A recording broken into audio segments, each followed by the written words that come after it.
There you are. Sorry, I'm gonna be Hey, checking my battery every once in a while. that's not a bad idea, you know. Hmm. No. So, hey, we've known about uh the Robert Pattinson Batman movie for like over like 2 years now, 3 years now, and it's been delayed by COVID. We've known about it for a long time, and it looks good from all the trailers and stuff we can see. It looks good. It looks like it has promise. I think people are really excited and happy for it. But along with that has come this new like supposed leak information that as far as like the DCEU, like their cinematic universe and their Justice League is going to go, like apparently the leaked information is after the Flash movie, Ben Affleck's going to be phased out and done away with, and they're going to Hmm. like apparently the rumor is Michael Keaton is going to be the main Batman, but he's not really going to be Batman. He's going to be more like Batman Beyond old Batman in the Batcave, and it's going to be Yeah, Batgirl or Batwoman that is the one out in the bat suit in Gotham doing Batman shit.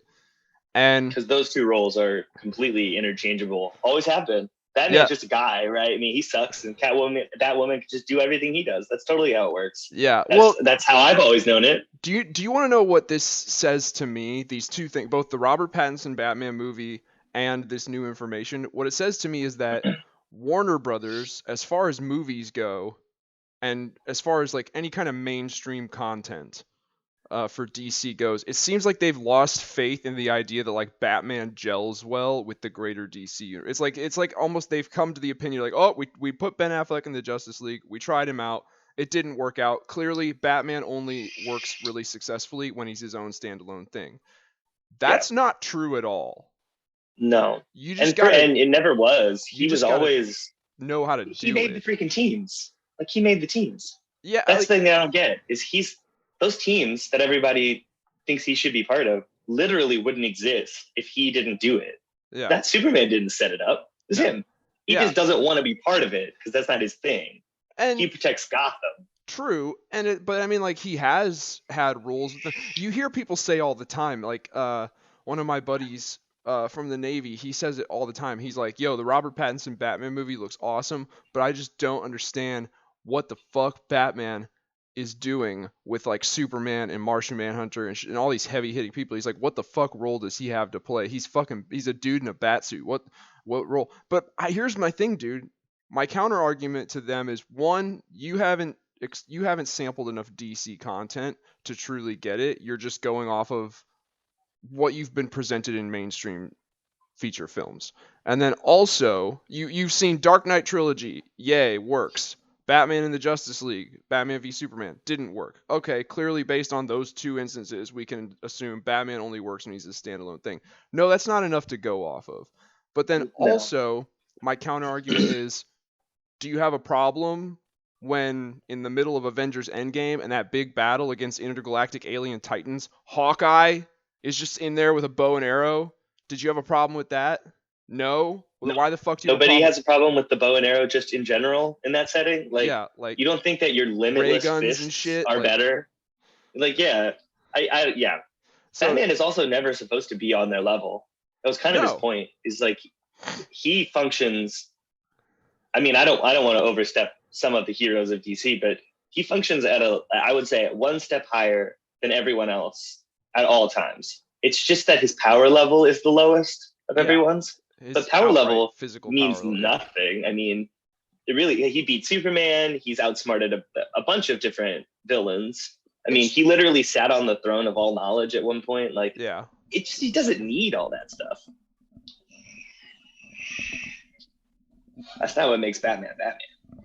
Well, you're right, and like here, I could lay out, and I'm going to lay out how to do Batman in the greater DC universe and what role he's meant to fulfill when paired up with something like the Justice League. But then on top of that, I would like us to go into some like list some specific examples. What it can be animated movies, comics, it could be whatever. Some specific examples where he interacted and worked with the Justice League and other big heroes and it worked. And then I would also like some examples of times it's been done and it did not work. So here's the role Batman's meant to fulfill: tactician, strategist, spy, infiltrator, information gatherer. That's it. Yeah. He's the guy standing on the hill directing the forces on the field of battle, Or he's the guy slinking through the shadows to fucking steal the data off of the fucking mainframe computer. But no, he's not supposed to be like wielding a bat-shaped battle axe, charging in the vanguard, wearing weird armor. No, that's not him. No, But in recent years, DC has felt the need to try that. Like, hey, let's put him in some bat motif armor and give him hate that armor. bat-shaped battle axes and have him fucking go. Yeah, like they're trying every angle to make Batman work in the Justice Even League. the bad ones, apparently. Yeah, like it's. I know you agree with me on this. I really dislike that armor because it's, in my opinion, there's no amount of armor you can give him that protects him from the most medium range DC superhero. Like Right. Wonder Woman, if she solid punched him in the chest in his best armor, dead. Yeah. If Superman decided to punch him, he could be butt naked. It wouldn't matter. Like it doesn't matter. He could be wearing kryptonite armor, and Superman will beat him no matter what. So when they do that, they are detracting from his real abilities, which are, one of them is talking his way out of things, which I think is an underrepresented Batman ability. Sneaking his way out of things, stealthily sneaking out. Yeah. Yeah, never being in the fight in the first place, which is big time his MO. Like if he doesn't have to fight, if he can beat you without it, he will. I liked how I'll go ahead and start listing some examples of Batman in the greater DC universe that worked. And it's a pretty recent story. There's a story called Batman Flash the Button. It's a lead into the Doomsday Clock story. Batman's just in this Batcave doing some detective analyzing shit, and he's expecting Flash to show up. So he hears the whole like behind him, and he assumes, okay, Flash is here. Turns around, it's Reverse Flash. Yeah, I know this one actually. Barry, he just gotten off the phone with Barry, and Barry said, "I'll be there in like 2 minutes." Mm-hmm. So him and Reverse Flash get into a fight. This is done extremely well because the fight is not even close. Like Batman, he does some shit. Like he manages to he stabs a batarang through Reverse Flash's foot, kind of pinning him to the ground momentarily. So like he can't. He'll have to. Can't Reverse Flash not vibrate himself out of things? He has to do that first, though. You know what I mean? Like, okay. He has to concentrate and vibrate his foot off the batarang, or before he can actually like run. You know what I mean? So it bought Batman a second to get in, like like a jab and a hook. But then after that, I remember Reverse Flash just claps his hands together so fast that it creates a fucking shockwave that knocks Batman back into the Bat computer. Batman stands up and puts his fists up, and Reverse Flash at this says, "You can't possibly hope to win." And Batman says, "I don't need to win. I just need 14 more seconds." Because Flash is going to show up. Yeah. And Bruce sits there. He knows how to use every arrow in his quiver. Yeah. And Bruce sits there and takes an ass whooping, and then Flash shows up. Like that was a right way to do it. It wasn't, oh, I used some crazy fucking bat gadget I invented to outsmart Reverse. No, I am depending on my teammates because I'm just a guy in a bat suit. But I can and I'm gonna get hurt. I'm gonna get seriously hurt. But I can survive long enough till Superman shows up, or Flash shows up, or Green Lantern. God, fucking hope not. It's Green Lantern. Hopefully not Green Lantern. I hope he never gets saved by Green Lantern. But yeah. If Green Lantern, this is how I feel about Green Lantern. If he showed up, like if you were calling for aid and then Green Lantern showed up, you could just be like, I mean, why'd you send anyone? You could have just let me die. Now I'm gonna die slower because this guy's he's gonna survive long enough to die to give me hope. And then when he dies, I'm just going to die. And it took an hour longer than it should have. Here's my thing. It's like, I'm not sitting here going like Green Lantern can't do shit. It's just the most cheap fucking throwing candy out at a parade power ability. They're a magic ring that can do anything. Literally anything. Like, it's like, you want to talk, people talk about Superman having a cheap set of powers. Oh, the sun makes him a god. Like what? Like, you want to talk about that? How about a ring that does anything? Literally, anything. Yeah. So somehow not a single Green Lantern ever uses it correctly. Ever. Not in their history. All right. I will give you that. That's fair. I should take that back. It's not any Green Lantern because John Stewart was actually legit. Kyle Rayner actually has done some cool shit too. Kyle Rayner before becoming a Green Lantern, he was a comic book artist, so he already like he applied his like vivid imagination for comic book See, artistry to that's what like we needed. yeah. We needed a creative Green Lantern who could visualize some shit, because that's the Guy whole Guy thing. Guy Gardner and Hal Jordan were just like, "Oh, another situation. Better use the giant green fist." Like it's always the giant green fist. But anyway, that's beside the point. But it's like He put spikes on it sometimes. sometimes, yeah. But anyway, What a like shitty superhero. Batman didn't resolve that confrontation with Reverse Flash himself because he couldn't, because Reverse Flash is a super being and he's just a guy in a bat suit. He just Right. survived long enough for a more powerful friend and ally to show up and help him out.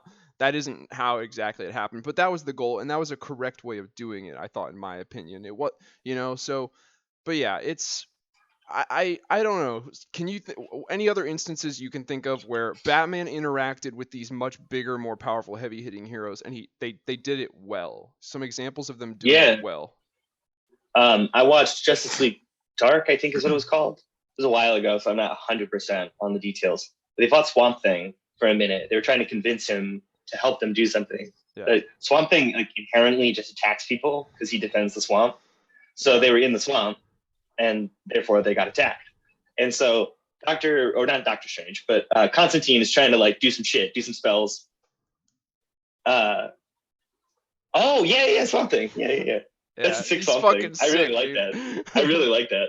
I actually never thought about getting a Swamp Thing figure. I would get one. Dude, after finding out how badass he is, I didn't realize. He's like a druid, by the way, for those who don't know. Anytime McFarlane makes a new I'm not buying the bullshit like variants and repaints he does of these toys, and I'm not buying all the different gimmick versions. Like he released the one that's called Hazmat Suit Batman. I'm like, I don't give a fuck. But if those remind me of my kid, of being a kid, when they would have like it's an adult collector toy line. Like look at that, look at the level of detail, and like I would never let a kid if my kid ever played with this, I'd fuck my kid up. Like break it. Yeah, like it's not meant to be played with. It's meant I know for sure you'd break it, because I would break it if I was a kid. So yeah, I don't know, but yeah, anytime he releases a new character, I don't care who it is. My DC collection from McFarlane's getting pretty extensive at this point. But yeah, so you were mentioning they were fighting Swamp Thing. Yeah, they were fighting Swamp Thing, and Constantine was like trying to do a spell or something. He wasn't trying to hurt Swamp Thing. He was trying to get through to him, like, we're not here to fight you. Mm-hmm. Like, let me show you. This is what's happening. But he couldn't do it because Swamp Thing is like a druid, so he's like conjuring vines and making the ground attack them. And so Batman, in a stroke of genius, just like throws a bomb into him somewhere in his body, and he's kind of sticky.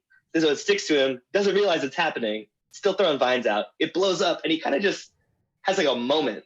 And it lets Constantine do his thing. Yeah. And then Swamp Thing's like, "Oh, you guys aren't here to destroy the Green. Okay, What do you want?" Like, if he hadn't been there, if he hadn't done that quick reaction, I think it was a batarang or something that blew up when he hit him with it.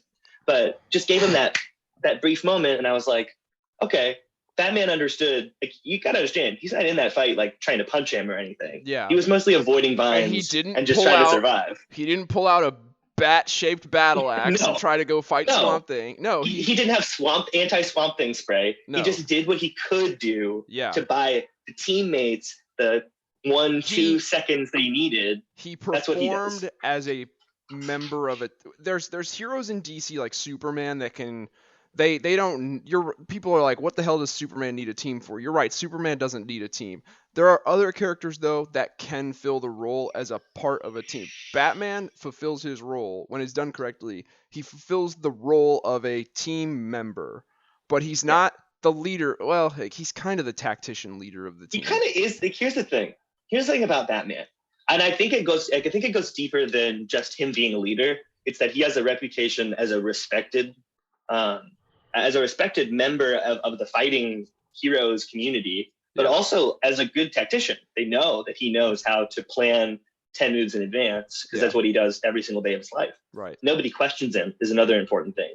Like, when Batman says something, I could probably count on one hand the number of times somebody said something to him that he didn't just flat out rebuke instantaneously with facts or with his general knowledge of tactics. Yeah.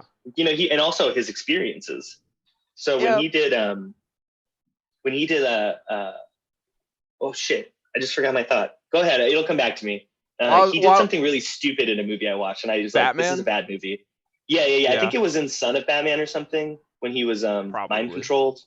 But he Okay. did something like, even though he was mind controlled, I was like, it's Yeah. Batman still. Like why Yeah. would you mind control him if he loses his ability to be Batman? There's no point. Right. He did a lot of dumb shit. I don't remember exactly what it was though. Anyway, keep going. I think I can give an example of an instance where Batman was used incorrectly. And other than the obvious ones, like in, I don't know, Batman v Superman, he was obviously used pretty shitty. But I think in, like, especially in the Snyder cut, I think they shaped it up a bit better. I agree. Those are the obvious ones. Have you seen Superman Batman? What's it called? The movie. It's an animated movie. Superman Batman. Fuck me. I know what the comic book that it's based off of. Was It's this on like HBO? Yeah, they're all on HBO. It's Superman Batman. I watched this. I don't think it's called Apocalypse. I think it's called it is Superman Batman Apocalypse. Apocalypse War? No, Apocalypse War? just it's Superman / Batman Apocalypse. That's all it's called. Maybe I haven't watched this one. Actually, you know what? I haven't, because I haven't watched anything with Superman in it for a long time. Wait, Peacemaker's out on. Yeah.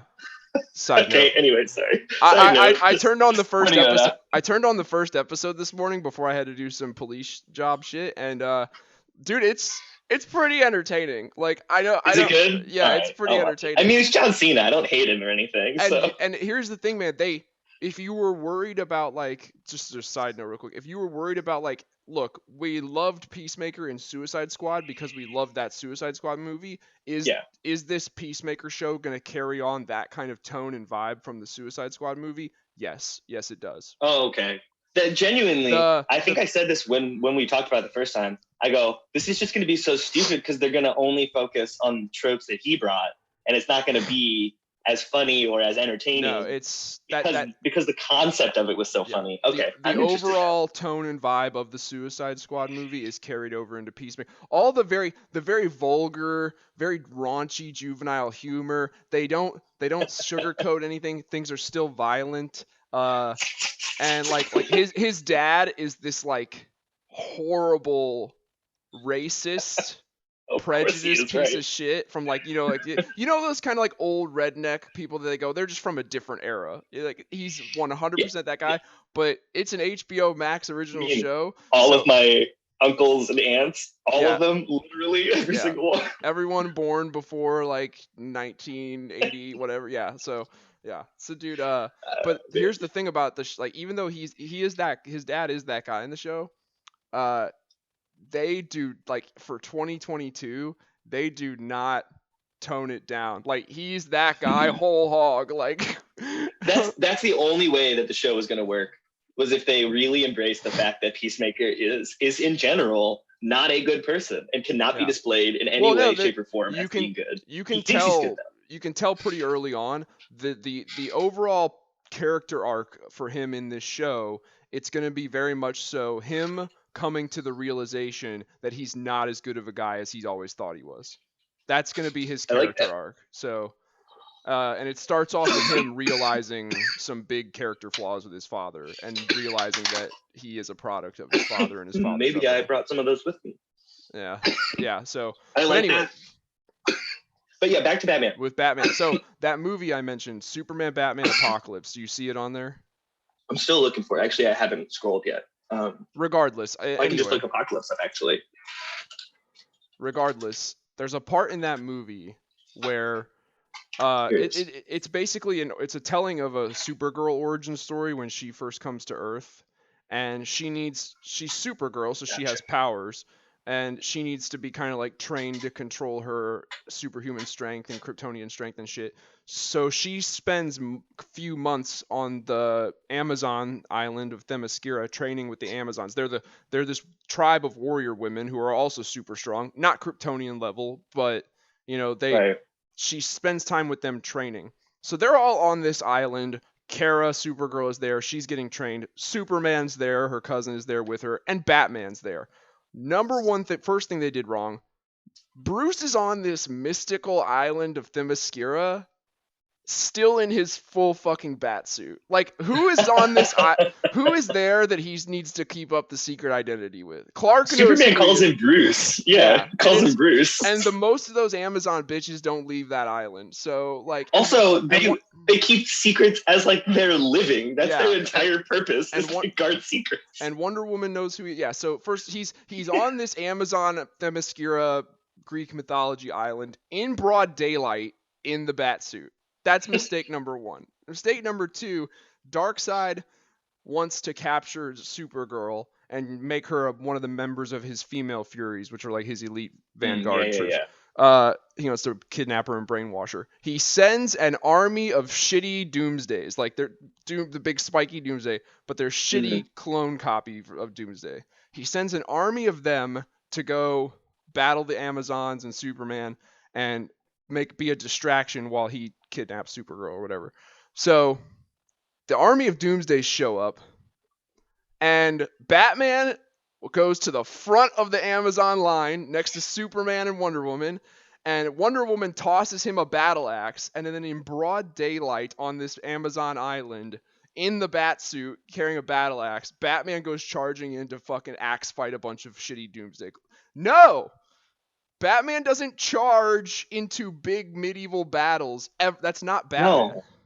No. And furthermore, I see this in a lot of fantasy, and not even just fantasy. Battle axes are shit. Like, unless you're super good at using one, I don't care if they give him a sword. I don't care what they give him. Yeah, Batman doesn't charge in, like, you know what I mean? No, first of all, he wouldn't need the axe, even if he is charging in. His abilities aren't using a weapon. Yeah, he would. I mean, I'm not saying he can't, but I'm saying it's like he would. Wouldn't a bow make more sense with Batman? What he would do probably is really good at that. You can assume he got to the island on the Batjet, right? The Batwing plane. Yeah. So yeah. Why can't he? Yeah. Holy shit, dude. Yeah. I can't believe I didn't think of that. If Wonder Woman gave him the axe, like tosses him the axe, what I expect Bruce to do is go, fuck this, and like throw it away, and then at the very least go to the Batwing jet and get out of the trunk some fucking badass sniper rifle and like post up on a tower and just be picking up, like, charging in with a battle axe. Batman in the bat suit what are you doing, people? Like, it's you know the thing is, people are more right than they think when they say that Iron Man is Batman. It's true, he is. There's a fundamental mental difference between the two. Yeah, where it draws us a very distinct difference. It's the ninja, but with their abilities. That's true. I actually forgot about that. It's the stealthy ninja. Tony isn't a fighter. Well, he's not stealthy. He's not stealthy.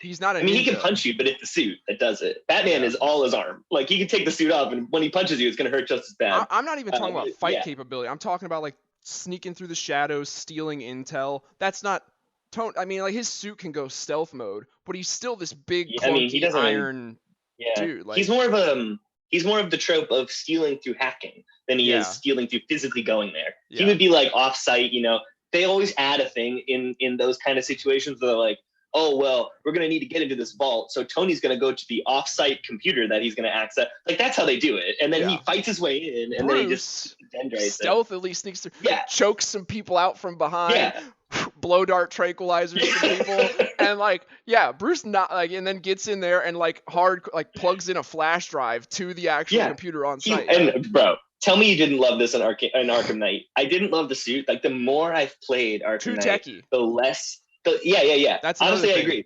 At first, I loved it, like, genuinely. Yeah. But so there's one thing I loved that I thought they should incorporate this a little bit more into Batman's character. Those gauntlets that he's got on, I mean, like, that's where you would put the shit, right? Like, there's nowhere else on his body to put these items. Yeah, I guess so. But it's so much cooler to have that projector. Like, what's he gonna do? Look down at his dick for the projector? It's cooler when it comes out of his arm, I see what you mean, the projector. Yeah. I thought you meant like it doesn't need to be Iron Man level, but two little projector things that come out that just display an image. Batman can have a smartwatch. Okay, he can have a cool smartwatch. It's fine. Yeah. And then think about this. Sneaking around, does his thing, and then he puts the flash drive into his arm. That honestly was my favorite shit about that suit. Because when you put any other suit on, it didn't look right when he did that. But when he had that tech suit on, I see what you mean about like having a visual screen or something being on the wrist. But when it comes to plugging in a flash drive, anything, I still think that should be the utility belt. You know what I mean? Because like think about like the Just puts it gauntlets. back in the. When he does have to fight, Yeah, shit's gonna get I did think about damaged. that. Yeah, like Yeah, so yeah, I that's true. if Even he Tony's arms get like and ripped up. he could have a built-in like I don't know what the word is for it, like something in the belt to where like he can plug a flash drive into the belt and it uploads. Like Bluetooth. Yeah, yeah, Yeah, like basically, Bluetooth. yeah. Yeah. So I that's thought about fine. another one, behind the eyes.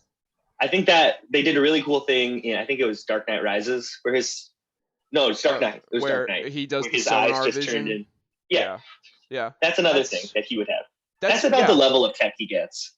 yeah. Because let's be real. Any portrayal of Batman wearing a cloth or even leather cowl is like no, bye bye. It's Yeah, got to be a helmet type cowl. Like yeah.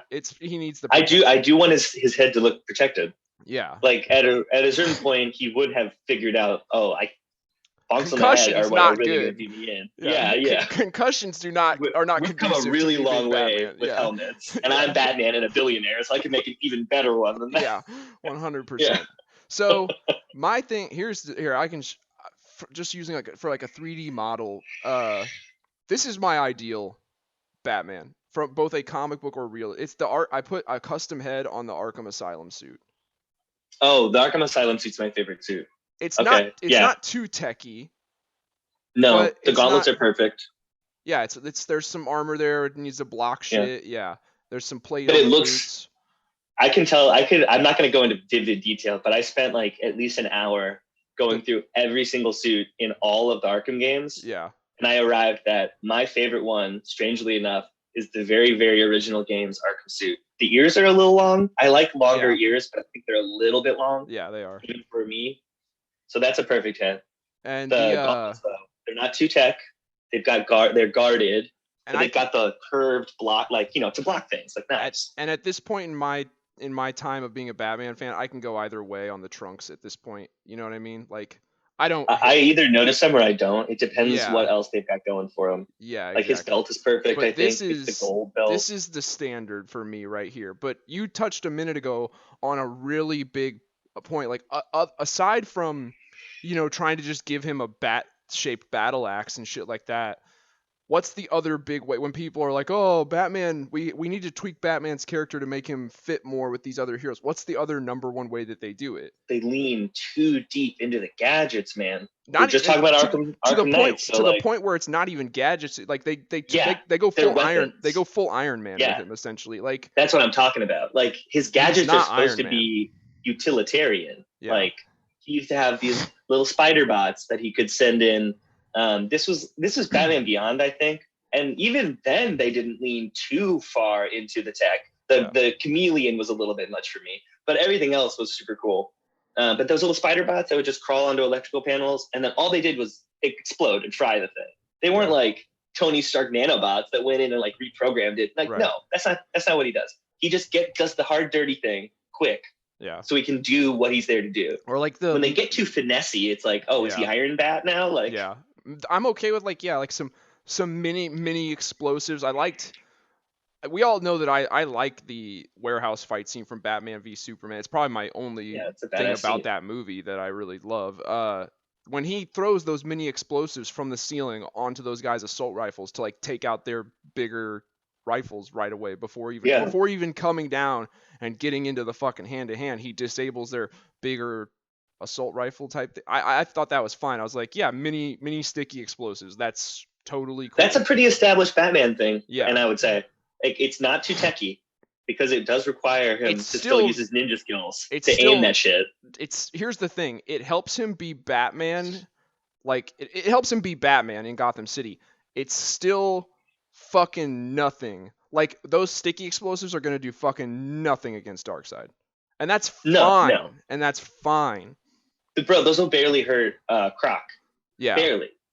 It was enough to distract Swamp Thing, like you mentioned. Yeah. So like And they're mostly that distractions. They create smoke, most of them. Yeah. So it's like it makes sense that a ninja, would have a lot of quick, flashy objects that aren't necessarily designed to kill you, but are allow him to reposition or do his secondary backup plan. Like that's his thing. Iron Man makes up plans on the fly too, is one thing. Like he'll go in with one plan, it'll fail, and he'll change it. Right. Batman goes in with 5 plans. He's Yeah. not changing shit on the fly. He's like, oh, plan 1 didn't work. 2. Yeah. Like he's on it immediately. Yeah. Oh, 2 didn't work. 3. Like he knows at what point in the plan to switch to. And if he's like, oh, this point, okay.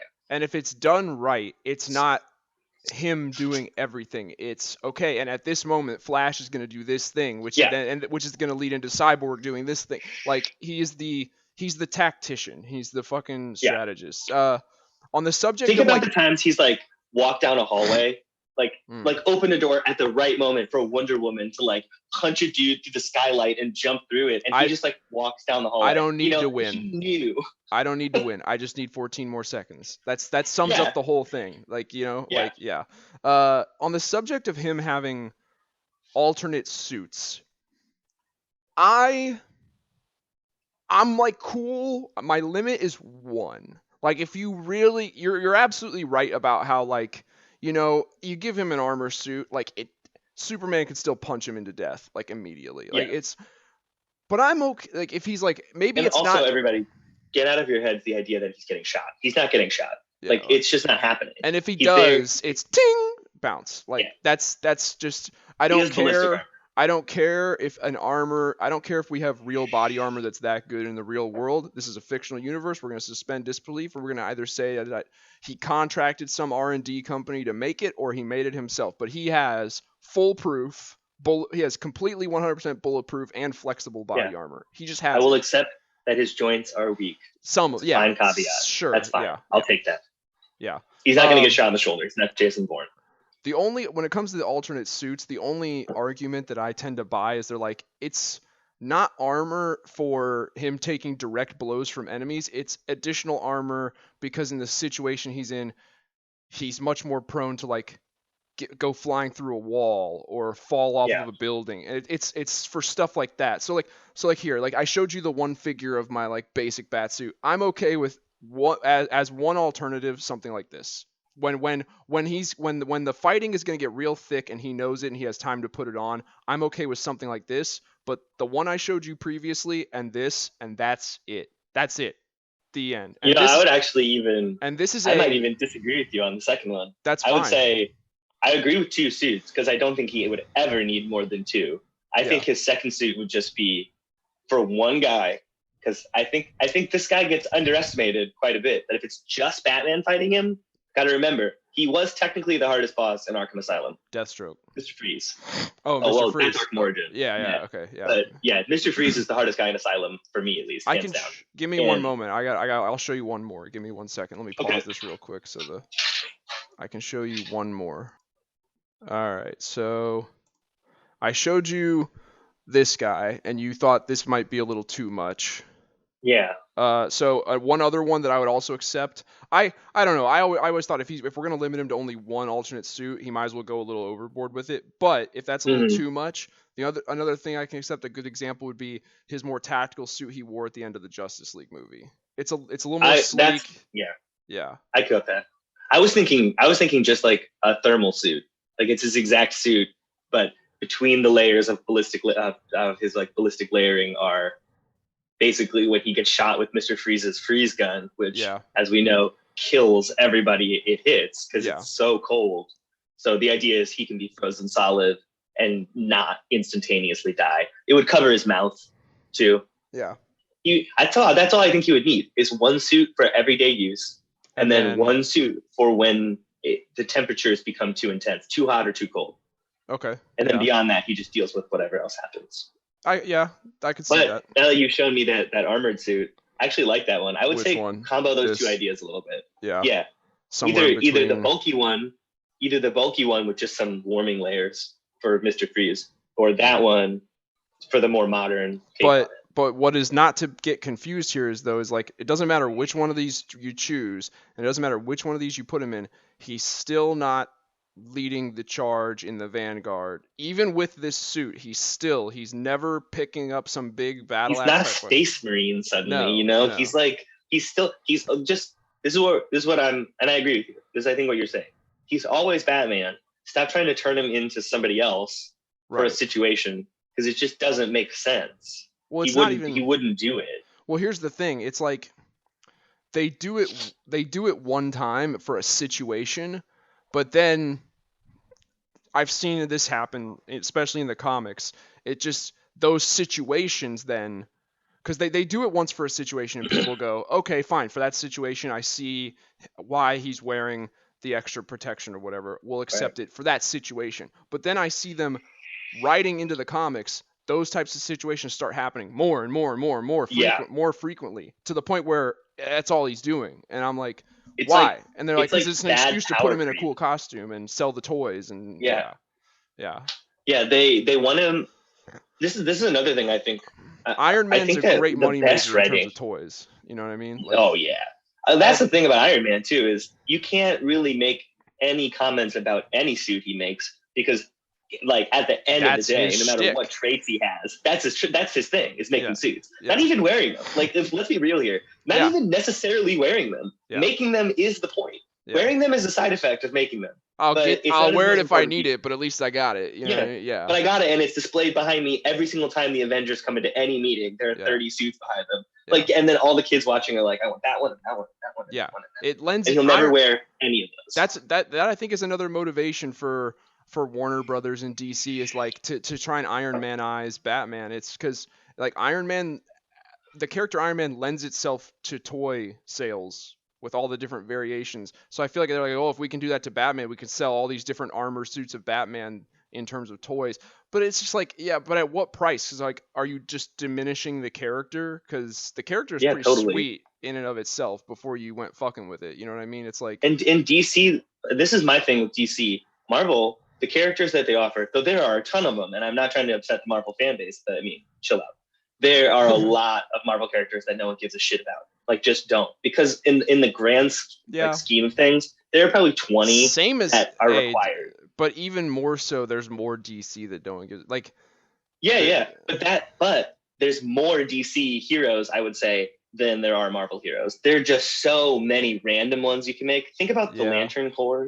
If you're talking about selling multiple figures, you could sell 20 different lanterns with a plethora of different attachments that are doing things. Yeah. And if they're getting a new figure with the new attachment, it doesn't feel like such a waste. So you've got that going for you, and that's just Lantern Corps. Like, when you get into how many villains there are and how cool all the villains look versus how sort of all the Marvel heroes villains are like some form of giant robot, like Centurion or Galactus, or they're all kind of the same. Yeah, or the Sentinels or the Sentinels. The Celestials are basically just giant robots in the new thing. Like, so it's like there are a lot of big robots in Marvel that in DC there are literally like monsters, like demons and things that come from the void, and like So when I'm thinking about figures and when I'm thinking about toy sales, diminishing a character or just making new figures, first of all, people love new figures. I know this because when you do the figure channel, when you do like you're showing off figures you got, people love that. And so I doubt they would love it as much if every one of your videos was like, and here's my new Iron Man Iceman suit. It's the one with the blue ice coat. Like, and no, hey, this guys, is my new side from this movie. Like, and for the 150th time, here's an Iron Man figure. Like, it's like it gets old after a while. Yeah, I know. Batman doesn't deserve that. And you've kind of shown this by having so many Batman figures. You don't need to change Batman to have a lot of Batman figures. No, you just have to write him well and do a new story, and that's a brand new figure. Well, I mean, like, you can also do a costume change just for the sake of a costume change. It doesn't have to be like, oh, this is his new high-tech armor he needed. Like me and you, our childhood took place in an era where if they wanted to do variants in the form of like toys and action figures, they did not need to write an excuse into the comic or the TV show. They just made they're like ice attack Batman.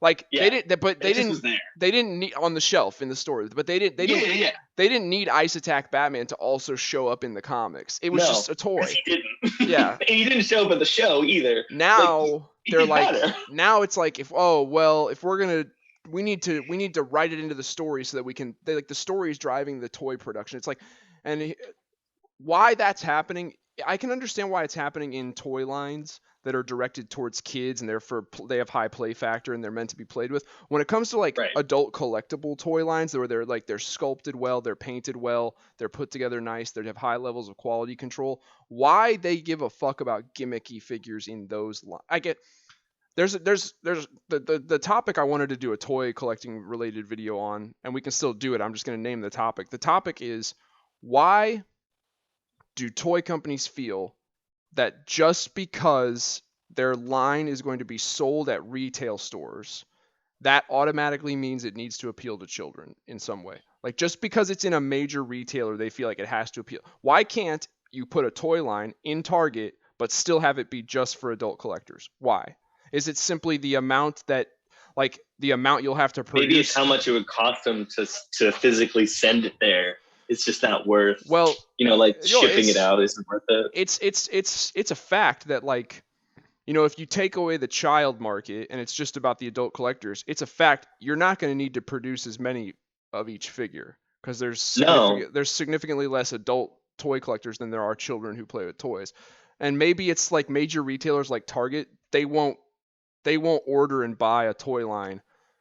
It has to have a certain level of quantity. Like, we'll buy this many units or we won't buy it at Yeah. all. So Yeah. I don't know. Because we need them for this number of stores. But I can tell you right now, like, that I'm big into, like, I've gotten big into He-Man and the Masters of the Universe. The most successful He-Man toy line, and it's one of the most successful toy lines of all time, was the Masters of the Universe Classics. That was a adult collector based line, and it was done completely through a subscription service on Mattel.com.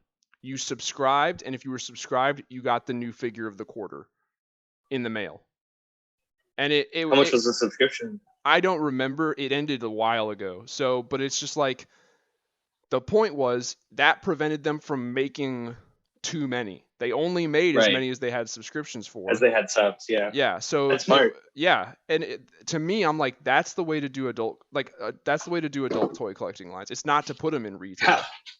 Like, No, I mean, honestly, the subscription model you just described could be applied to a lot of adult collecting comic books. I swear to God, dude, if there was a way for me to sign up for like 20 different comic books series and have them, and have show up in just your like mailbox. $50 like every 3 months or every 6 months, or if it's 6 months, $100 every 6 months, and then just send me an issue every week or something. They used to try to do that. I remember seeing in comic books back in like the late 90s, early 2000s. I remember seeing ads. It was like, fill out this information, tear this thing out of the comic book, fill it out, mail it in, and you'll subscribe to Spider-Man or whatever the hell it is. You know what I just thought about? I bet they do it online now, don't they? I bet you just go like to a comic book site that buys these. It's the right to them. Well, it's going to be all virtual. Like, there are virtual. Yeah, it's going to be all online reading. That does diminish it for me, but I gotta say, copy. So, but yeah, like, oh, dude, comics are getting. We can go into that. That's another video entirely. They're so expensive now, and it's not worth it. It's just not.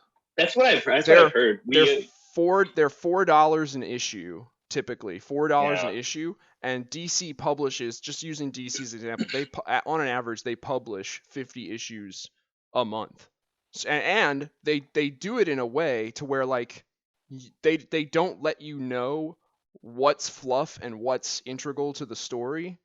So, like, you got to read it all. Like, that's honestly, in my opinion, we're going to get back to Batman right after this, but like, that is comics' biggest flaw in this day and age, is that their business model is, you're going to go into comics and you're going to get all into it, or you're not going to get into it at all. There's no, like, their business model is, there's no dabbling in comics. It's, you're either whole hog into Marvel comics or you're not. And I'm like, Marvel can get away with that because they also have the film franchise that's making them buku bucks.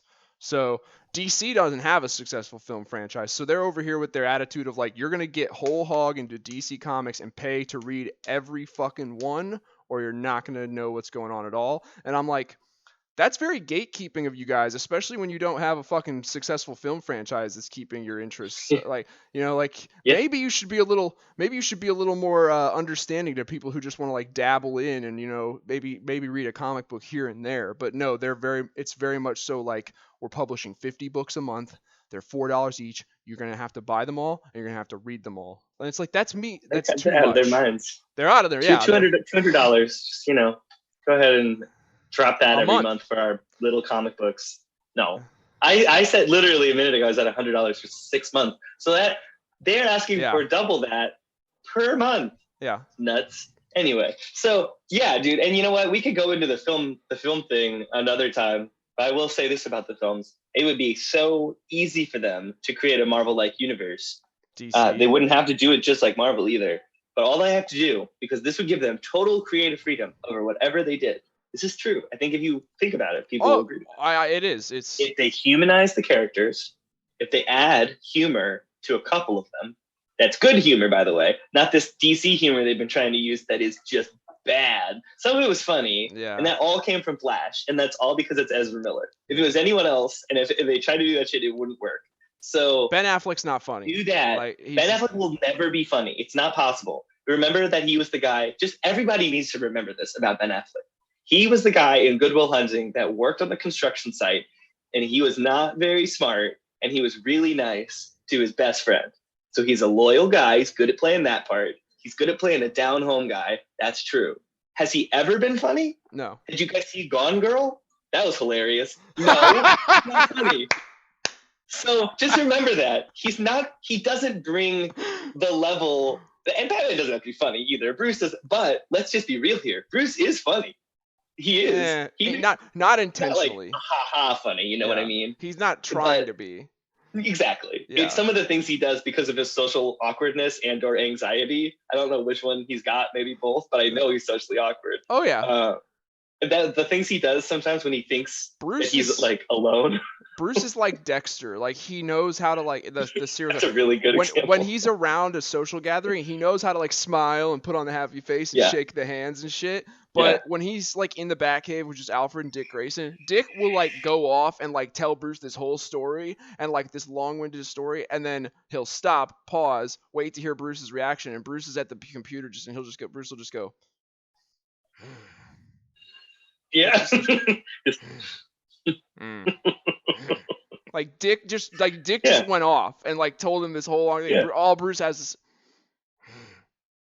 Or Catwoman would be like, we've talked before about like Catwoman's love interest with Bruce and what we think about it. But like Catwoman will be like, I love you, Bruce, and he'll be like, exactly. like he's not. And that's funny to me. And I think that done well, that's really funny because it's true to his character. That's really how he is. He's always like that. Yeah. And then when you put it in the context of funnier characters, that's nice, but I don't give a fuck. Like, but I don't give a fuck. Like, I'm Batman. He genuinely doesn't have a sense of humor. Like he doesn't know that he's funny, and that's the best part of it. Yeah. He thinks he's this dead hard, like super serious crime fighter, and he is. But he's also a really socially awkward guy, and he can't get around that. Like he still is that. I love this scene in this comic. I hate the comic, but I like this scene where Bruce and Catwoman. They sneak up into a building through they don't take the elevator. They come up through the elevator shaft, and then they pry the doors open. And right next to them in another elevator, Clark, Superman, and Lois step out. So it's Bruce and Catwoman, Superman and Lois, and they see each other. And at the same time, Clark says, "How did I not see you?" And at the same time, Bruce says, "You took the elevator." And then. And then also at the same time they reply to each other. Clark says, "If I didn't use the elevator, if I flew, I'd have to break a window." And Bruce says, "You're not supposed to see me." At the same time, Clark's like, "How did I not?" This is why Batman is so unintentionally funny. Yeah. Because he's so hardcore. Like, can you imagine getting to the point where like you're the Punisher level hardcore? You don't kill people, which is, in my opinion, more hardcore. It's really, really easy to become really good and then kill people. It's really, really hard to get to the point where you're punching the Joker who murdered 6 school children and you've got a knife and you're just like, well, I'm not going to kill you this time, but I'm going to beat you so badly. Oh my God. Like he has so much self-control that he becomes hilarious. It's repressed so tight that when his humanity slips through, It cannot be anything other than hilarious. You're not supposed to see me. He said that unironically to Superman, who can see through walls and can see heat. He is so hardcore, dude. It's so funny. Yeah, dude. And then the comic is rather silly. Like they end up going on like a double date to like this amusement park or this little like carnival park, and the theme at the carnival park is it's superhero night, so they're not allowed in without costumes. They try to go in just their normal clothes, they're not allowed in without costumes. And then I can't remember if it's Catwoman or Lois. One of them is like, I got an idea. So Bruce puts on and Bruce just looks at her and goes, no, because he knows what she wants. And Bruce puts on Superman's costume. Yeah. Superman puts on the bat suit, and they go in, and what's that? Like Bruce is just like killing all the carnival games, like not even trying to hide the fact that he can like. Clark is over there like with the rifle shooting the fucking bowling pins or whatever. Like, whoops, I missed. And Bruce is just like ping, ping, ping, ping, ping. Another moment of Bruce's unintentional hilarity. He's so good at everything. Like he's incapable of acting like he's bad at anything. And then they go to the batting cages, and Bruce and Clark are both like hitting balls, and they're like, this is too easy. And Bruce is like, he legitimately says, he's like, I wonder if I could modify the machine to pitch it faster. Like he's actually thinking about walking over there and opening it up and tampering with it to make it pitch faster. And Clark goes, I could. And Clark goes, I could always pitch to you. And Bruce is just like, you're on. And Clark's like, I was joking. You could never hit a ball off me. And Bruce is just like, we're doing this now. And then he's like, I could. Even though there's no way. No. So, like, if Bruce, I mean, the thing is too, it's like if Bruce or Batman, and oh my God, if Clark threw a ball hard enough, it would just like disintegrate on the way to him. It would like catch on fire, like break the sound barrier. And But Bruce when he says it to him, it's like I was joking. Like you could never hit a ball. Bruce is dead ass serious. Is like, we're doing this now. We're doing this. Yeah. Yeah. No, I feel that. I like that. That's Batman's whole personality. That's his whole deal. Like, yeah. There's a scene in. He's 100% just. I'm Batman. All the time. Yeah. And this is in Arkham Asylum.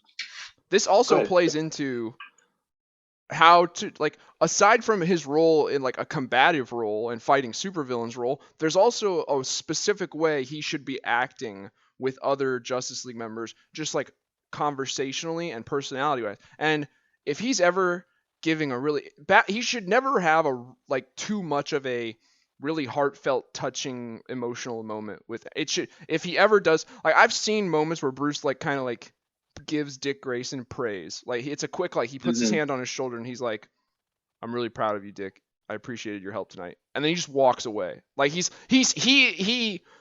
knows it's the right thing to do to give Dick praise and tell him he did good, but Bruce can't, like, he can barely bring himself to do it, and as he's doing it, it's like makes him feel all gross and shit. He's like, yeah, and then he has to get it. He has to do it. He has to do it. He has to do it quick. He has to get it done, and then he needs to go brood again to get that grimy feeling off. He's like, I was just nice to somebody. Like fuck. Like ugh.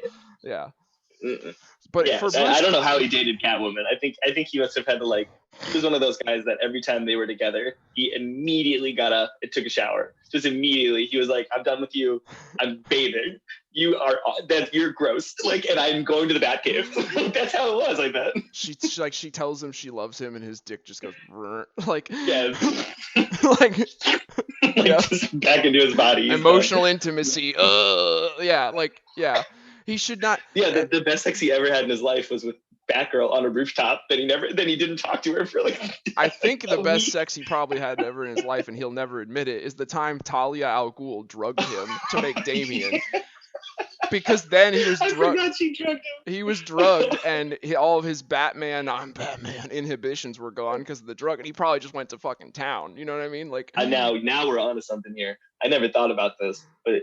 We're talking about a way to bring this franchise, this movie franchise, some life. It would be really easy for Ezra Miller's character to slip them all some drugs, like just once. I think Batman could be gotten into a situation. It's been proven that he can be taken off guard if the situation is to the point where he believes he's found every variable. Yeah. So if Ezra Miller's character, who up to this point, by the way, has not been that kind of guy, just does that, I think that would take him by surprise. I think it'd be really, really funny to see Bruce like go up to Superman and be like, "I have things to say to you, and I have no filter right now." And like, Dude, you fly around in your red cape, and it's just great, man. Like you it's just give great. people I can so kick your ass you're like, though, but it's great. you're like it's just you fill everybody with hope and shit, and like you're great, dude. You're all that. I feel like You wore that ugly ass black suit for a while, but you're cool. It's fine. Like like I feel like he would end that with like just something really off color, like I really hope I don't have to kill you someday, and then just like move on with his life. But I could. Like he's got a contingent. Yeah, he's got a contingency for everyone. Ezra Miller has a bomb in his neck he doesn't know about. Clark, you wanna know a secret? Clark, you wanna know a secret? I've been manufacturing kryptonite to kill you. like You'd be like, yeah. I think it'd be really, really funny if Superman's just as high and he's just like Superman, like and then Superman's like, "That's cool, dude. I can kill you right now." Like you just pop your head. Like yeah. Yeah. I watched Superman cannot get high. It's like his body will metabolize it. He's a space marine. The only thing, unless he's got Fenrisian ale. There might be a fucking form of kryptonite that can.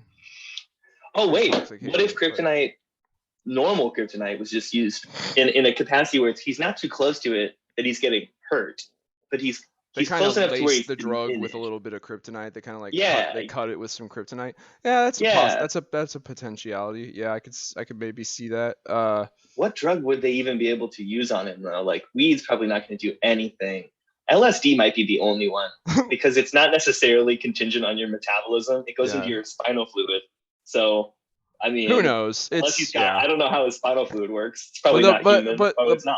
The point is like that. You're right. This would be kind of funny to see Batman let his guard down through the use of him being kind of like unaware that he's been drugged. That could be funny. But aside from that, like, if he should never be having a long, drawn-out, emotional, touchy-feely moment with anybody. No, and everybody who has seen any Batman with Damian knows that even his own son, he doesn't say "I love you," or I think he said "I'm proud of you" once. Yeah, that's it. Here's the only exception, that the only one. Maybe, just maybe, Alfred. I would, if he had a touchy, like actual, like emotionally intimate moment with Alfred, I could forgive that and possibly be okay with it. Because Alfred has seen him. Alfred raised him, like on his own. Alfred's seen vulnerable, innocent 8-year-old Bruce. You know what I mean? All these other people, they've only known Bruce as the world's greatest detective, expert martial artist, stealthy ninja Batman. That's all they've ever known him as. Alfred's already seen Bruce at his most like innocent and vulnerable. So I could maybe see Alfred, but yeah, so I don't know, man. I agree with Alfred because he's not like a father to him. He's like a brother to him. Well, he's both. You're right. Because he was the guy who raised him. And in that sense, I always, this is maybe just me. And I always looked at their relationship like Alfred looks at him as a son, 100%. Oh, does he? Actually never knew. 100%. Yeah. Okay. Like think about this, man. Like all the crazy shit Bruce has done, Alfred has never once, like, of course, Alfred's made it known that he would much prefer Bruce to give up being Batman and settle down and lead a happy life. He's made that clear. But every single time he's made that clear and Bruce says, "No, let's go work on the Batmobile," Alfred goes, "Okay." Alfred's the fucking big G, okay? Like Alfred is loyal to the death. Like and he will, it doesn't matter what Bruce does or how much he disagrees with it, Alfred will not abandon Bruce. He will not do it. That's the thing that like in the Dark Knight, one of the many things in the Dark Knight Rises that I thought they got wrong. Like that moment where Alfred says, like, "I can't watch you do this anymore." Alfred will never abandon Bruce Wayne. He will never do it. Because one, like it's because of the role that he's played. This kid lost his parents, and Alfred they charged. Who did they leave him to? Who did they leave the kid to? Out of everyone in the world, Yeah. those two people, Martha and Thomas Wayne, out of everyone in the world, those two people said, Alfred, take care of him. It's like the Frodo and Sam thing over there. Sam's like, Gandalf said, like, don't you leave him, Samwise. Yeah. They said that to Alfred. They were like, we're trusting you with our son. And Alfred's like, Alfred will not fucking break. He will not abandon Bruce Wayne. So no, I agree. I actually forgot. I forgot all about that he did that in Dark Knight Rises. Yeah. And no, he would not do that. Yeah, absolutely not. He's not going to be happy about it, but he's going to stay. No, in Arkham Knight, this is ride or die. This is legit ride or die. Yeah. In Arkham Knight, when the plant is exploding, it's the beginning of the game. Anybody who's played it has done this. You have to take those tubes across the room, put them in the cooling chambers, and they'll explode if you do it too fast. It's just to make a bunch of dialogue play with Alfred talking to you. That's the whole point of it. Yeah. So Alfred's talking to you the whole time, literally listening to Bruce die because this gas is already filling the room. Yeah. For whatever fucking reason, in this high-tech gas suit, still doesn't have a face mask covering for gas rooms. Whatever.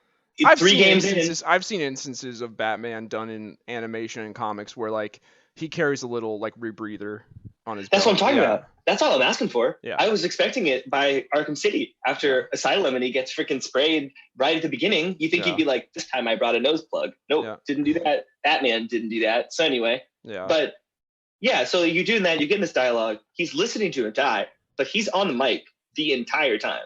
And then as soon as Bruce says like something like, "Don't worry about me," he shifts away from talking about Batman, and he's just like, he's like, "All right, like I know that you're not going to leave, and you're going to die."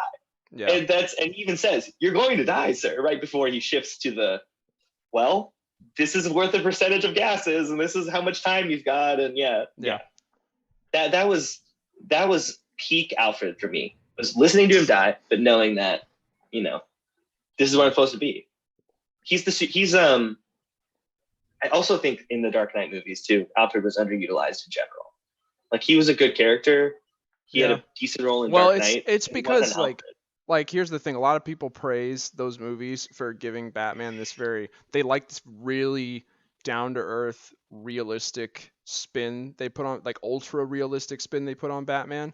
But here's the thing about it, like as much as we're talking about how we don't want him to be too outrageously unrealistic, we don't want him having these crazy ass suits of high tech armor.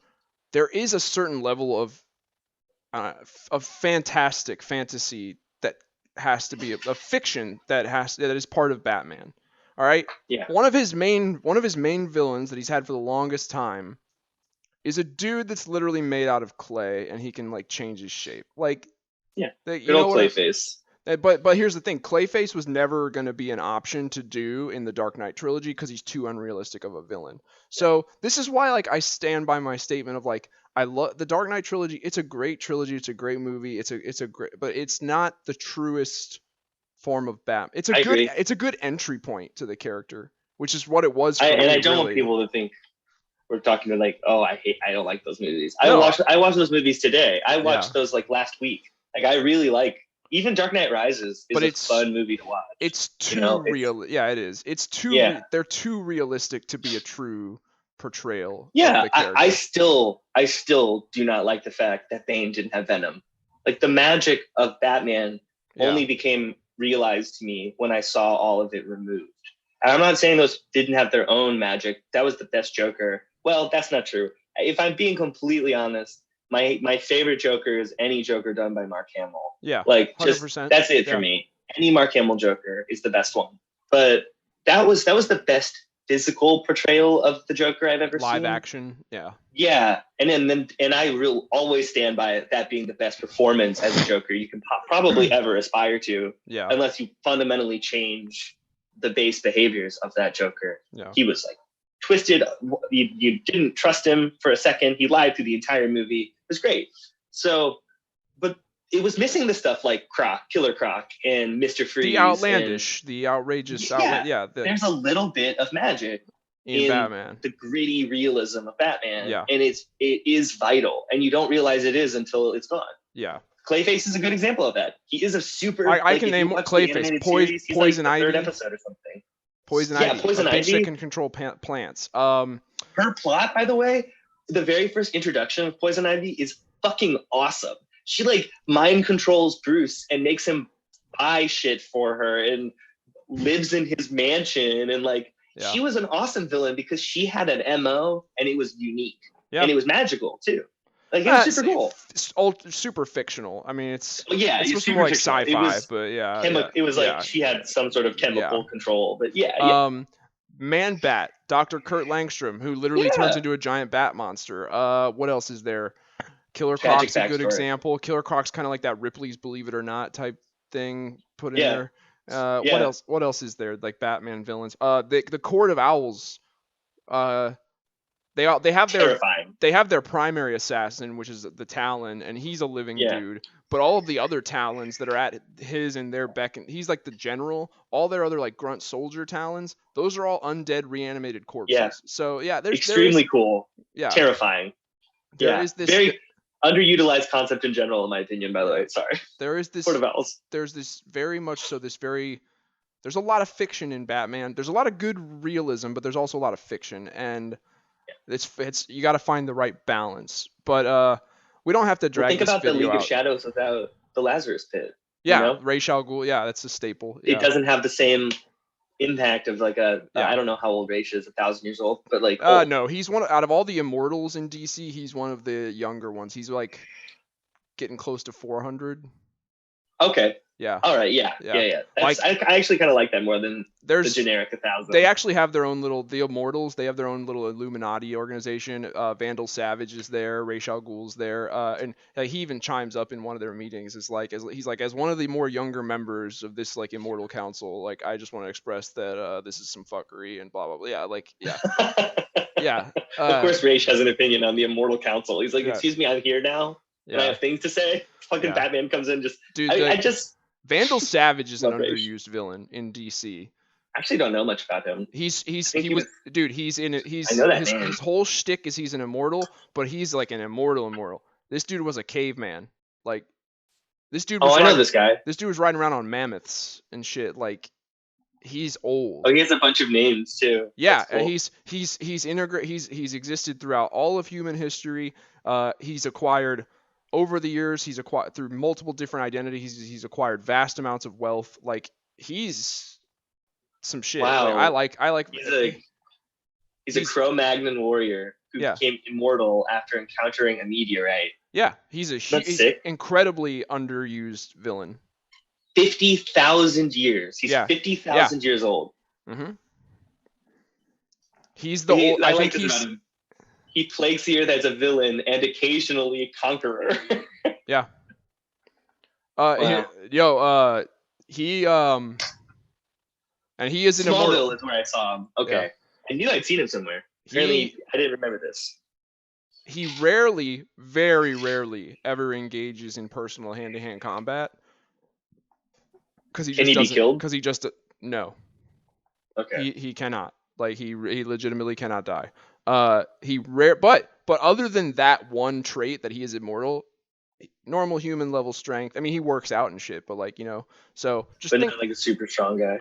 Yeah. Think Wolverine without the healing factor and the bone. Or no, think Wolverine without the fucking adamantium and the claws. Like okay. Like yeah. So still pretty impressive force, I would say. Wolverine is a tank. You saw 50,000 years, right? Yeah, 50,000 years. That's crazy. I was gonna say he rarely ever engages in personal combat because he just doesn't need to. He's so fucking wealthy and like he has so many hideouts and shit and lairs that he can disappear to. He is probably the greatest hand-to-hand combatant in the DC universe. 50,000 years of training and experience. Like imagine the amount of training and fights that he's been in. Like he would probably defeat Batman in a hand-to-hand combat. You know the thing about numbers that big? It's funny because they're small enough that you can wrap your head around it. Yeah. You can place that in a timeline in some way. But it's so huge that when you think about the length of a human life's 100 years. Yeah. At most, probably 120 Yeah, years. a little more or less, yeah. Yeah.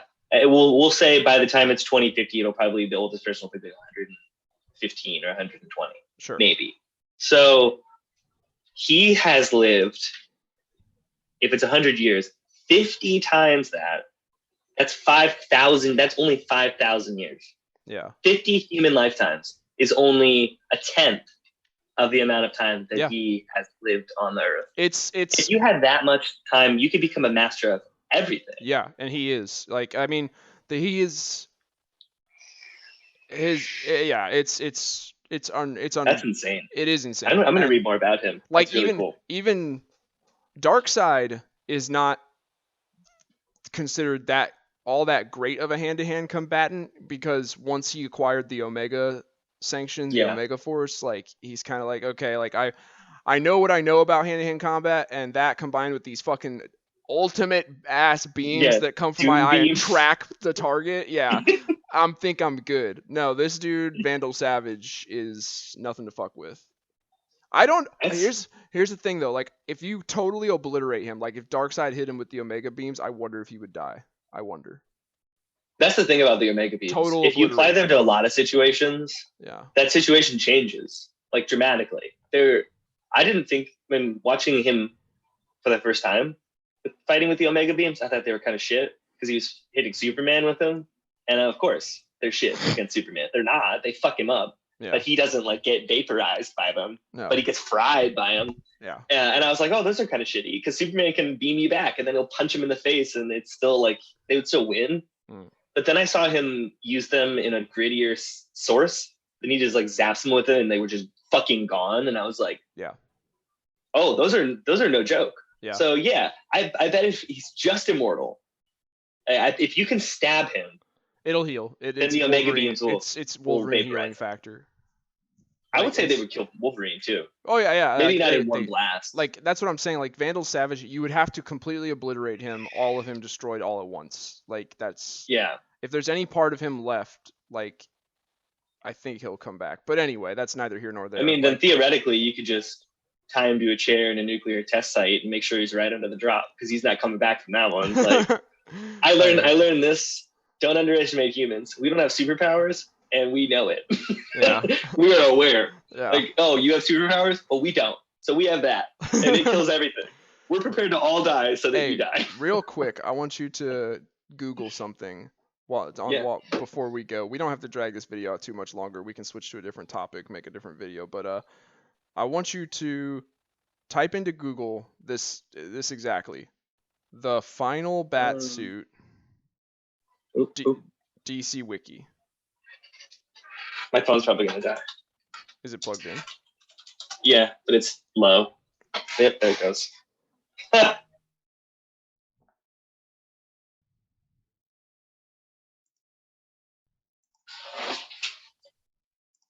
All right, so after those few technical difficulties, we're back. Don't worry about, I told you right before we lost connection, I said look up this bat suit. Don't worry about it. It's just another example of where they've done Batman wrong, and we've already listed enough of those there. I am going to list one more example of where they've done him right in the greater DC universe, and then we're just going to kind of round this video out and call it done. The DC animated universe, like the animated Justice League and Justice League Unlimited TV shows. There's many instances of big bads showing up in that show, like when the Thanagarians invade, or quite a few others. Like, and Batman, or when I want to call not the Animen or the Outsiders, or Amanda Waller's little, like, fucking, she's doing experiments to create superhumans and shit. Batman, once again, he doesn't go charging in like the Vanguard champion leading the charge. In both of those situations, the Thanagarians and Amanda Waller superhumans, they kind of presented themselves to the public like, hey, we're here to help. And Batman was the one going, something doesn't smell right here. And he did his ninja stealthy shit. He snuck aboard the ship, or he snuck into the headquarters and he dug up the dirt. But he didn't go charging in to fight in some kind of suit of armor. He did what his role is meant to be as part of the greater DC Universe and the teams that he's on. He is the strategist, he is the tactician, and he is the stealthy intel gatherer. Like that's subterfuge. yes. Yeah. And is he an excellent fighter? Yes, he is. But with that, you have to also take into account that he is a mortal human in a bat suit. All right. Yeah. And since he is such a great fighter and a great martial artist and hand-to-hand combatant, a lot of writers and creators with DC, they get tempted to like, well, it'd be really cool if we could see Batman use all that cool hand-to-hand combat stuff against someone like Darkseid. And it's like, too bad, that can never fucking happen. It doesn't even make sense. He knows better than to try to go punch Darkseid. Yeah, but they just die. They think it'd be like a cool matchup. You know, it's like the title fight card that everyone wants to see, like Batman versus Darkseid. But then they're like, well, we have to come up with some kind of story plot element, like plot device that allows that to happen. Because realistically, if that happens, Batman versus Darkseid, Batman gets fucking murdered. So they have to go tampering with the character itself in order to make it an even fight, just so they can show that fight scene. It's like my number one criticism of the Fast and Furious movies. I feel like they plan out action scenes and then write the story in between the action scenes to fit that. It's like they're like, okay, what's the story of this comic? Batman versus Darkseid. No, I said what's the story? Not what happens in it. I said what's the story? What's the plot? Batman punch Darkseid. That's the plot. That's it. Yeah, like what do you mean? It's all about Batman fighting Darkseid, and we're gonna shoehorn whatever we need to shoehorn into the plot to make that happen. And it's like to make it work. Yeah, it's like no, don't. How about Batman just does not ever get to have a long drawn out fight with Darkseid ever, never, ever. Yeah, never ever. Yeah, never ever. It's fine, and there's a reason for that. This is the same Darkseid that they had to call Trigon out of hell to come fight him because he was the only one who could do without Superman being there. So yeah. That's not the guy that Batman's gonna fist fight ever. Yeah, never. Just like Trigon, you're not gonna fight him either. Yeah, that's fine. And it doesn't need to happen. It's fine. It's like Captain America. They didn't have a problem. Like when Captain America fought Thanos, he punched him across the jaw like 3 times, and then Thanos just rocked him into the dirt, and that was the end of it. And we never saw Captain America fight Thanos. Well, no, they did, but he picked up Mjolnir. Okay, this might not be the best example. You know what I mean? Well, Captain America's cheating though. Okay, here's the thing. And this is true. If you really think about it. Mjolnir is the only reason he lasted as long as he did in the melee. He would have, this is where he would have been. He would have been over in the mosh with everybody else fighting the smaller guys. Yeah. But because he had Mjolnir, he was the swinger. I'll have a better example. Or either that or he had like, it was 3-on-1, you know, it was Iron Man and Thor. Versus, better example. Never in the Avengers, we never saw Hawkeye go 1-on-1 with Thanos. Didn't happen because it would have been fucking stupid. So, that would have made no sense. Yeah, no. Doesn't happen, never ever. Same thing with like Batman and big heavy hitting bad guys. It's just don't do it. It doesn't but a lot of people think that like incorrectly think that like, well, if Batman's not going to be able to go, you know, heavy hitting toe to toe 1-on-1 with some of these big bad villains, what's the point of him being there? And I'm like, there's plenty of point for him.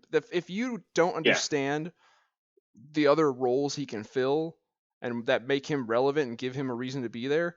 There's too many people that they think of that scene in Batman v Superman when like Doomsday focuses on Bruce for a little while, and it's just a couple scenes of Bruce zipping away trying to dodge Doomsday with his grappling hook. That's all it is, and it's like that is a terrible scene, not because it's like people are like, oh, you don't like seeing Batman lose, and it's like I don't mind Batman losing. There's no reason to put a scene in a superhero movie for any character that just shows how useless a character is. If they're gonna lose, show them losing with a purpose, not just hey, here's the scene to demonstrate their uselessness. And that's all that was. It was like Zack Snyder was just like, Superman and Wonder Woman can kick ass, but hey, in case you forgot, here's how much Batman sucks. Like it's like why, like. No one was under the impression that he was going to go fist fight Doomsday. Why did you feel the need to like just shove into our face how much he cannot contend with Doomsday? Of course he cannot contend with Doomsday. Well, Wonder Woman can't contend with Doomsday. They didn't show her running away. If Doomsday punches Wonder Woman, he's going to turn her into paste. Yeah. She's not Superman. She's strong. She's not Doomsday strong. So I don't know. When Doomsday came walking towards them in that movie, and the three of them all just kind of assembled there in a line next to each other, and Batman's holding that gun with the last kryptonite smoke grenade, I was like, Batman would not assemble on the battle. He would go find a nice nest sniper location, or he would go get in the Batwing, or he would go but just to stand there on the front lines like, I'm here to fight and lead the charge. No, that's not Batman. No, especially because he only has one grenade. He's going to be looking for the opening. Like, yes. And even if he had more than one, like, he would have distributed them. He wouldn't have kept them all. He would have been like, oh, I only have, okay. Also, first of all, because it's DC, he would have 3 grenades, one for him and one for the other 2. He waited. There was no plan. There was no, and that's another thing too. A more accurate version of that fight would have been as Doomsday's kind of walking towards them. He's coming out of the rubble and the fire, and he's kind of moving towards them.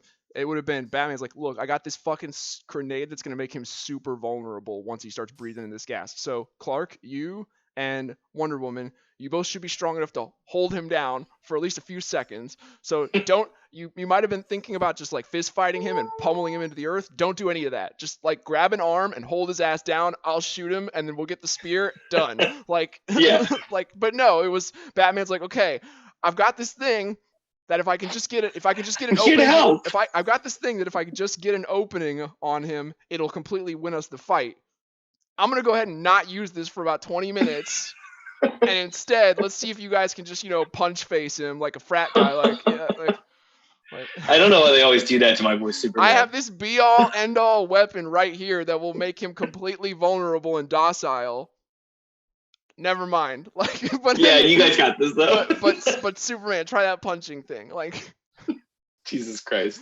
I think the BenAffleck Batman really she has a lasso. It's like, just whip that shit around him, and then the two of you with your super strength just hold on to him real good. I'm gonna shoot him with this fucking Doesn't gas. her shield like absorb any amount of force, like a vibranium shield? If it hits her, yeah, because like her arms would be shattered a million times over if it didn't. They showed that a little bit, but my point is like the way they did Batman at that fight was like, am I losing you? No, we're good. Okay. I was just checking that battery. The way they did Batman in that fight was like he was just like, they stood there and then they were like, all right, let's wing this. Like, that's wrong. Batman doesn't wing it. He'd immediately have been like giving orders. Like Superman, knock him over there, Wonder Woman be in position, ready to lasso him, and then once he's lassoed, both of you hold him down. I'm gonna shoot him from up in that tower and then get the spear. Wonder Woman, make sure you're the one to get the spear, because that's just kryptonite. Like, there was but no, they just all got in a line and then just fucking was like, let's wing this shit. Like, hey, let's see how this goes. Like, no. Like, even the Avengers lineup scene, the first one, made sense. Because it was accumulation of them from different parts of the city arriving at this one spot. And they're still fighting everything. Cap gave them Tony, you're on perimeter. Yeah. Hulk, smash. Fucking everything. Yeah, Hulk. Thor, anything goes too high or whatever, turn it to ash or whatever. Like, and then it's like, Hawkeye, you're up there, you're crowd control. I want you sniping shit, anything that tries to get by us. Like, basically, like, watch our backs down here while we're in this. And then Black Widow and Cap were like, we're gonna be down here, we're gonna be like the fucking ground troops. Like, we're gonna be in the melee. He dished out instructions to the police too. He was like, you take your police back there and form a perimeter back to whatever street, and they, one of the best scenes. Yeah, and like. But here's Batman, the most brilliant tactician ever, who's just like, all right, I got a gun. Let's punch this dude. Like, let's do this. Like, what an idiot. What a fucking moron. That was Batman after a really severe blow to the head. He was like, guys, I'm completely fine. Everything's fine. All right, guys, we got a few minutes while Doomsday's down. Should we come up with a plan? Nah. The Justice League. Yeah, dude. That okay. And the two of them, Bruce and Superman, were both aware of the kryptonite grenades and the spear at that point. They could have easily filled Wonder Woman in real quick, been like, hey, there's this spear. Go get it. Bruce, I'm going to line you up a shot with that fucking grenade. Or Bruce should be the one dishing out these instructions. But yeah, none of it. None of that. Just fucking... Heidi-ho, here with Leroy Jenkins. We got this. Yeah. Crazy. Oh my god. Yeah. So, okay. So we've talked enough. Like, we've outlined the examples of Batman fitting well with the greater DC universe and how it's meant to be done. And we've talked about, like, we've given examples and talked about the wrong ways to do it. I hope that this kind of puts this to rest. Not that too many people are gonna watch this. Hopefully, some people watch this. But like And some people watch it. God, if just like one like coffee boy secretary at Warner Brothers Studios happened across this video, I hope he would have the balls to like send it in an email over to like the CEO of Warner Brothers, just like real quick, just zip that shit over there and like, yeah, because this has me worried. The fact that the Robert Pattinson it looks good, but it's its own thing, and then as far as the collected universe goes, they look like they're kind of like relegating Batman to like a sideline role. Which makes, Because well, it's all. Okay. I wouldn't hate it as a sideline role if he was Batman still. What do you mean? Well, Michael Keaton's not gonna. No, do the you're right.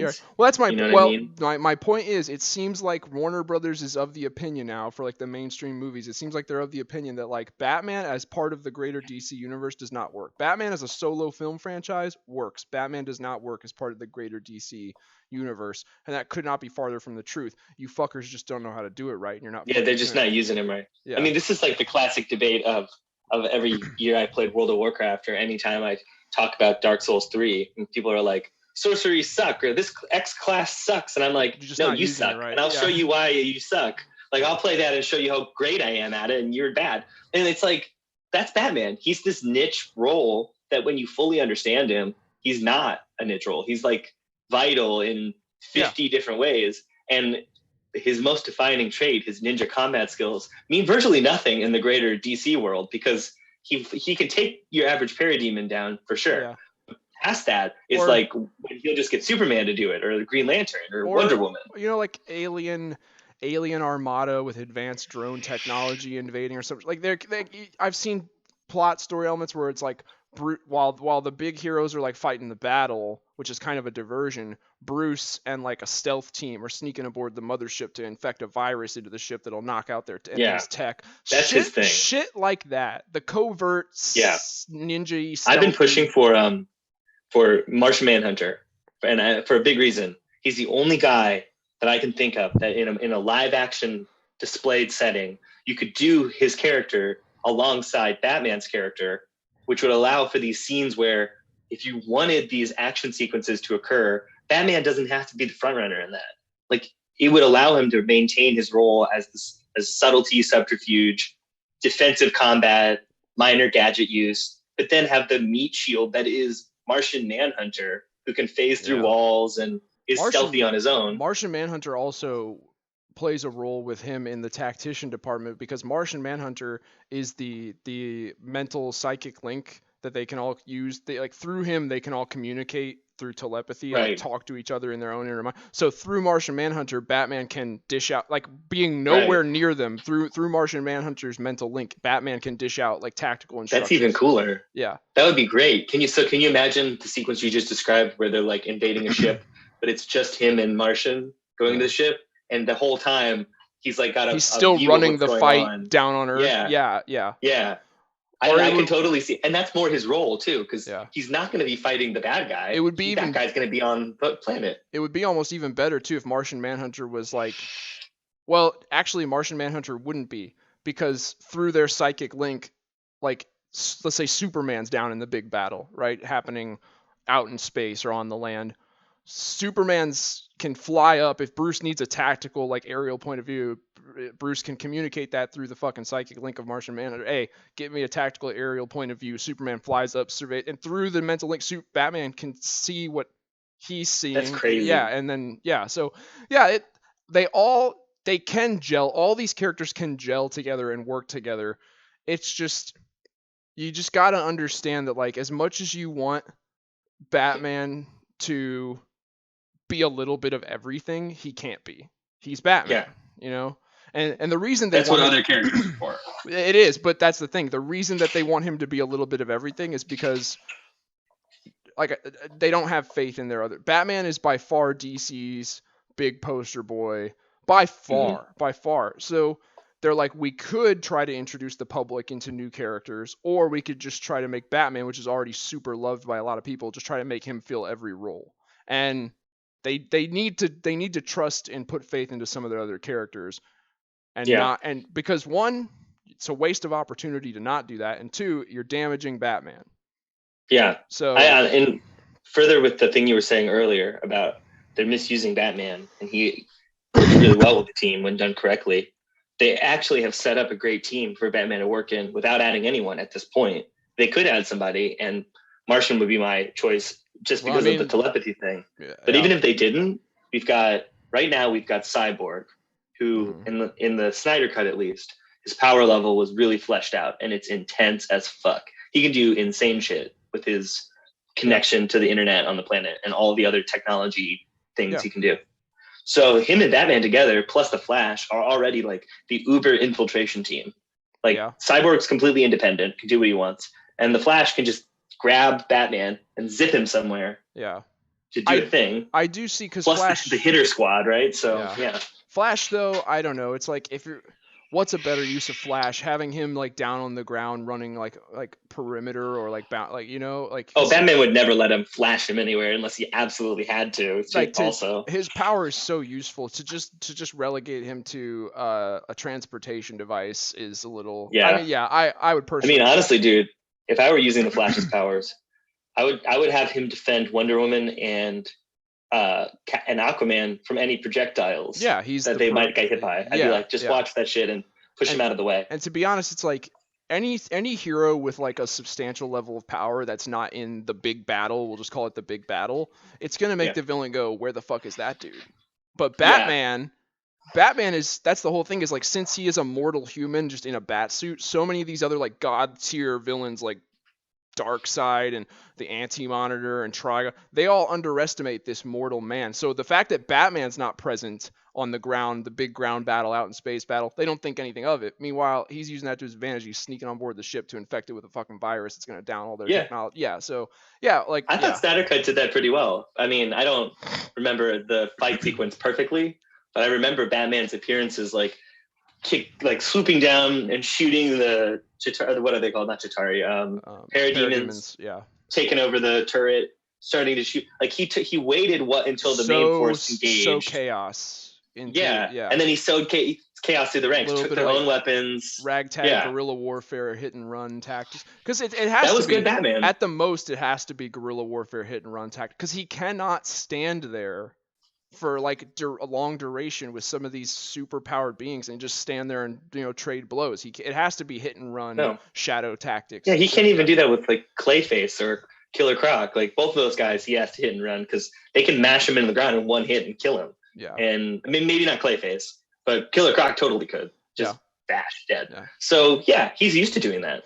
I think it would serve his character much better because he is already displayed doing these things and they work, and people love all that content where he's not fighting gods. Yeah. Like basically that sums it up. Don't have him fight gods. Yeah, don't. He doesn't need to. Yeah. He's fine without. He's not the main character of Dark Souls. He didn't start out the game and they were like, okay, go kill God now. And he was like, what? Like, no, he's not that guy. No. He's the guy at the bonfire who tells you exactly where to go. Whether you want to, has everything. And it's okay that he's not that guy. Whether you want to believe it or not, DC, Warner Brothers, you have other characters for those roles. Like, there's so many. I mean, do they not know about the DC Wikia? If they don't, I'm going to tell them that right now. Just go to it. Go to it sometime and just look at all the characters you have. There are a lot. If you're going to work on mainstream DC content and you have not watched the entirety of the DC animated universe, you're wrong. It makes no sense. It really isn't that much to watch. I mean, you can omit quite a bit of it and still have watched the bulk of the good content in like 2 days. That and the animated movie universe, the newer one that's like based kind of on the New 52. Like both of those need to be watched, and because that's like, and at least the Justice League show and Justice League Unlimited, I would say. That's what I'm talking. Yeah, the DC animated universe. Oh, okay. Gotcha. Yeah. All right, so I mean, we've pretty much beat this horse dead. We don't need to beat it anymore. Batman can work in the greater DC universe if he's done right. There's a correct way to do him, and there's an incorrect way to do him. And if the stealthy tactician leader, guerrilla warfare fighting kind of dude, if that's not good enough for you, there's other characters. If you want the big heavy hitting fucking lead the battle charge, there's other characters for that. But that's not Batman. And so he doesn't need to be turned into he doesn't need to be changed into that. So all right, I think we about covered everything. I agree with all that. All right, dude, this is fun. Always just talk about Batman. Yeah. All right. We'll do another video soon. Probably the Harry Potter. Yeah, we'll talk about Harry Potter. Talk about the reunion. Talk about the reunion. I mean, you're watching the movies right now too, so yeah. I just watched them all. Yeah, there's a new game coming out too. We can talk about. Sounds good. So, yeah. All right, man. I'll talk to you soon. Later, man.